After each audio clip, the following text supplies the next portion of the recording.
Hello everyone, Nadezhda here, and in today's lesson we are going to learn all about lines in Revit. We are going to learn about their line styles, line thicknesses and line colors and line weights, and we are also going to learn how to set them up in our projects, in our model and in the families. So let's begin. The first important setting about the lines in Revit is the object styles, and here in the object styles you basically have all of the categories that you have in your model.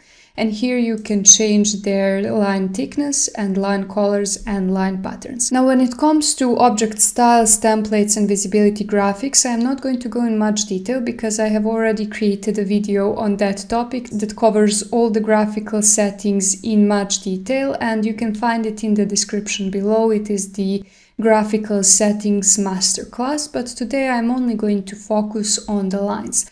So here in the object styles, like I said, you have the model objects, annotation objects, and imported objects. Basically here you can set up all of the lines and you can choose the category and set up its default value. You can also go into the imported objects, and here you have the list of all the imported CAD files, and you would also have the list of all the Revit linked files. And here basically you can just click on one CAD file and you get the list of layers, and here you can set up their line weights and also their line colors and line patterns. And that is basically the setting up of the default values, but when it comes to actual overrides, we set everything up in visibility graphics and in the view templates. When I go to template or visibility graphics, in this case a template, and I go to the override model, here I can see the list of overrides that I have. Basically what we set up in object styles will be overridden when we set up this option. Here we have the projection surface options where we set up our lines and patterns for the elements in projections, and here in the cut options we set up the elements which are cut. The same goes for annotation categories and imported categories, where everything works pretty much the same as in the object styles, only you go through this option. Then we have the filters, where we actually set up the specific values of the element. Alongside my graphical settings masterclass, I have also created the lesson about filters specifically, so I will post that in the description below as well. And here, as I said, you set up the specific values for the specific elements. For example, here we see that I have set up the filter for structural walls, and I have changed the thickness for structural walls only to be 5 millimeters thick. And you can see now that all the walls are thin except for the structural walls, which have the very thick line. But when I say 5 thickness, when I set it up either in the object styles or visibility graphics or filters, what exactly does it mean? What does that setting mean, and how much thickness should we actually apply? Basically that has the setting for itself, and we can find it here in the additional settings. Basically here in the additional settings you actually have all 3 settings for lines, both line styles, line weights and line patterns. Let's first cover the line weights, because that is something that we actually have to set up first. And I go to line weights, and basically here we have the schedule of all the line weights that we have in the project, all the thicknesses. And here we have the scales and also the number of the line. So when I have set up my structural walls to be 5 thickness, basically here for this drawing, which is 1 to 50 scale, I can see that that thickness is this one.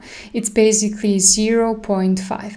And I can change that here. For example, if I were to make this 0.9, as you can see, this wall becomes incredibly thick. And when it comes to line weights in Revit, I do recommend you changing them a little bit, because these default settings are not always the great. Basically each studio, each person have their own style of how they show up their drawings, how their graphics is going to look. So I do recommend changing this a little bit to fit in the style you actually like. There is no rule about how thick lines should be. Basically, if you're doing some concept design or something that isn't very detailed, basically you're going to be using a little bit thinner lines. But when you are doing the, for example, construction drawings, you do have to have that thickness, because those drawings are going to be used in the construction and you do want to make everything visible but not too visible so it overpowers everything, so you're not able to read other elements. Basically, if some elements are too thick, obviously they might eat up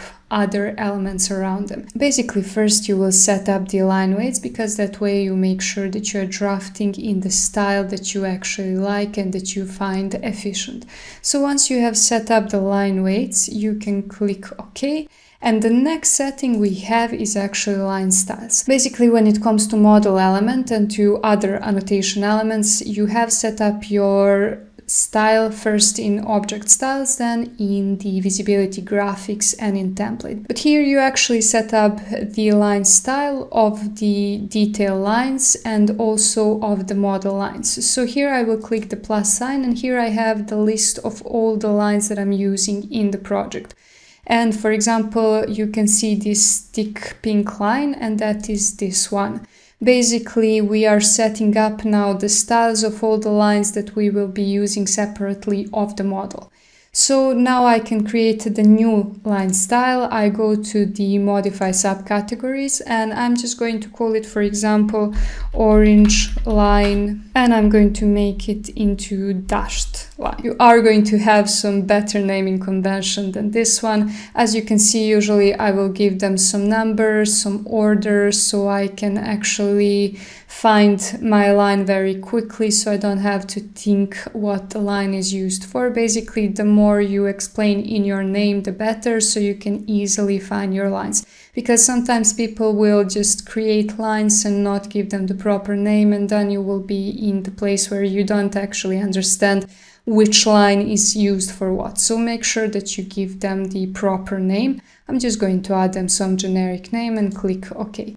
And now first I will change the thickness to be 5 and I will also change the color to be orange. And here I will use the dashed line. I will use this dash 2.5, but don't worry, we are also going to learn how to create patterns for lines in this lesson. So once you have created this line, click OK. But before we continue with the lesson, let's hear a word of a sponsor, which is also actually me. If you want to learn Revit with me, I have actually created a course which is designed specifically to make you ready to work in Revit independently or in big teams. In this course, you also have the assignments where you get to exercise everything that you learn, and you also get to ask questions directly from instructors. So everything that was not clear to you, everything that you need help with, I answer these questions the same day. So you don't just watch videos, but you interactively learn Revit. I have also made the special attention to the people who already have some experience but in AutoCAD, so I have made sure to actually help you transition from AutoCAD to Revit very smoothly. While this is a beginner's course, it is also very useful for people who already have some experience but want to level up their Revit knowledge. To see the course content, go to thebeamtonic.net, and I hope to see you in these lessons. So let's continue with this lesson. And now that we have our line, we can use it either with the model line or with the detail line. The difference between model lines and the detail line is that model line actually exists in the 3D plane.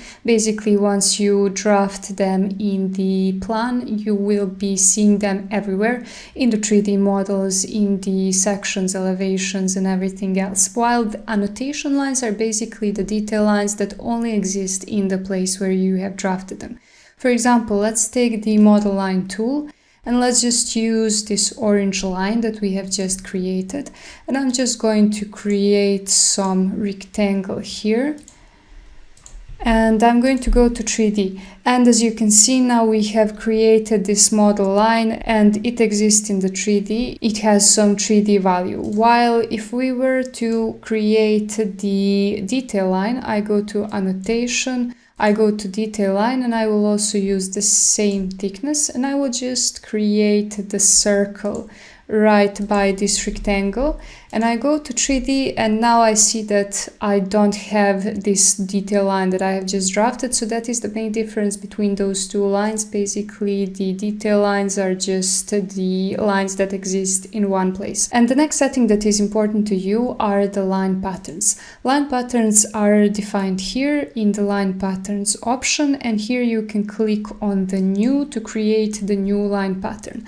Let's just call it the dash dot 2 millimeters, and here first you insert whether you want to start with a dash or dot. I usually start with the dash, and in the value you actually provide the length of that dash. So let's say, for example, I want to have the 2 millimeters long line, and then I want to have the space which is also 2 millimeters, and then dot, and then 2 millimeter space, and then to continue the pattern.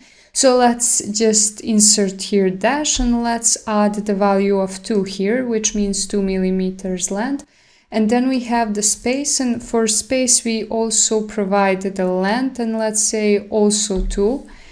And then we have the dot, and dot doesn't have the values because it's just a dot. But after this we should add also one more space, because we do want to end with space. So once we end with space, then the dash continues. So basically here you just have to make sure that you are creating the patterns that actually are seamless, that will continue in some pattern-like way. I don't know how to explain that, but basically you do want to have the line that is uninterrupted. So once we do that, I click OK, and now we have this dash dot 2 millimeters. So we can go back to our line styles, and we can find our line that we have just created. Let's just see where it is. It is here, and here instead of dash 2.5, I'm just going to choose this dash dot 2 millimeters that I have just created. So I click OK, OK once again, and as you can see, now we have created our own custom line style. And that was basically all about the model lines. But what about the family lines? Because here we also have some families, and basically how do we set up the lines for these families? Well, families also have a very efficient way of handling lines. Basically, we can go into one family, we can go to edit family, and we can open that family in the plan. I'm just going to turn off the thickness, and here we basically see that this family contains the ventilation block and also one pipe. Basically 2 pipes. I have just used the visibility parameter to be able to change which pipe radius I want. But let's say I want pipe to have different color and different thickness than this block. The way to do that is to go to manage and also to object styles, because families as well have their own object styles, and here you can set up all of the advanced settings for your graphical representation. So now that I have selected the generic models, I simply click new and I create a new line style. So let's say first I want to create the ventilation block. And after that, I want to create the pipe. And let's say I want pipe to be the green color, and I want the block to be, for example, purple color. I want the block to be cut lines of, for example, 3, and I want pipe to remain as 1. So I click OK, and the next step we have is actually assigning these styles to these elements. So I have this block, and I'm just going to go to the subcategory here, and I'm going to choose the vent block. And we can see now it changed the colors. And I also select these pipes and I change the subcategory to pipe.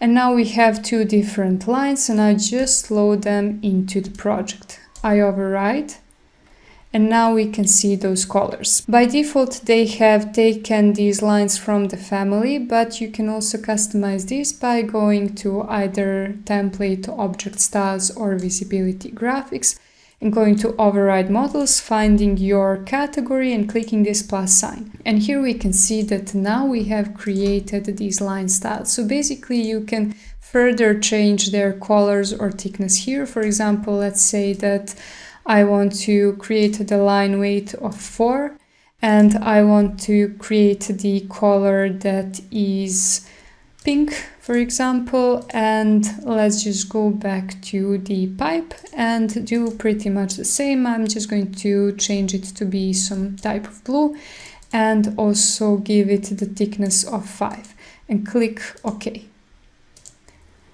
And now they have changed their colors, and I can turn on the thin line and I can see that they also changed their thickness. Another line tool that you can use is also the Linework tool, which you can find in the Modify tab in the View Command Tools. Basically, you can go to the Linework option and you can choose any of the lines that you have previously created. I will choose this orange line that we have just created, and you can select any of the lines in your model and you can turn it to this line that you want.